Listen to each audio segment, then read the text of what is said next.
Vivo Y30 slow motion camera setting.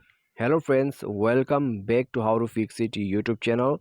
So guys, today in this video I'll tell you that how you can capture slow motion cameras or how you can set slow motion camera setting in Vivo Y30. Okay, so guys, if you have a Vivo Y30 device with you and if you want to use the slow motion camera feature in your device, then how it is possible, how you can use it, in this video you will get to know about it. And guys, let's begin the tutorial without wasting any more time. And before proceeding further, make sure to subscribe our YouTube channel and press the bell icon to get all the latest update. Okay, so now let's start the video. So at first guys, let's open up the camera. So this is my camera. Okay, it is been opened. So the thing is, if you go to video, okay, you can see here there is no option for slow motion. If you go to setting, there is also no slow motion camera option, and if you go to more, there also no option. Okay, so that means we cannot record a video in slow motion in Vivo Y30. Okay, so which is a drawback of Vivo Y30, but guys, don't worry, I'll show you how you have to record a video in slow motion. Okay, so at first guys, if you want to record a video, just record it,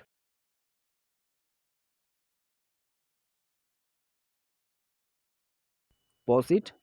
Okay, now it is done. So let's go back. So after you record the video, you need a video editing software, so you can use KineMaster. Okay, which is very good. You will get it on Play Store or you will get it on Google as well. Okay, now you have to click on the plus, and then you have to select this ratio 9.16.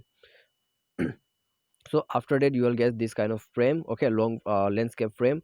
Now click on the media, go to camera, and after that you have to select the video which we have record recently, and then you have to click here on the tick option. Okay, as you can see, so you have to click on the tick, and now I'll show you, okay, the video. So as you can see, I have just record a video in normal mode. So now tap on the video, click on the speed, control your speed from here, click on the tick at the top right hand side, and now click on the play button. As you can see, the video is now much more slower than before. Okay, so if you want to save the video, you have to click here on the exit, tap on the video, open it. Now click on the share option and then click on the export. After that you will get the video in KineMaster folder. Okay, that's it. So guys, the process is little longer, but guys, we don't have option. Okay, because Y30 doesn't have the future, so we have to adjust it. Okay, so I hope this will definitely help you, and thanks for watching.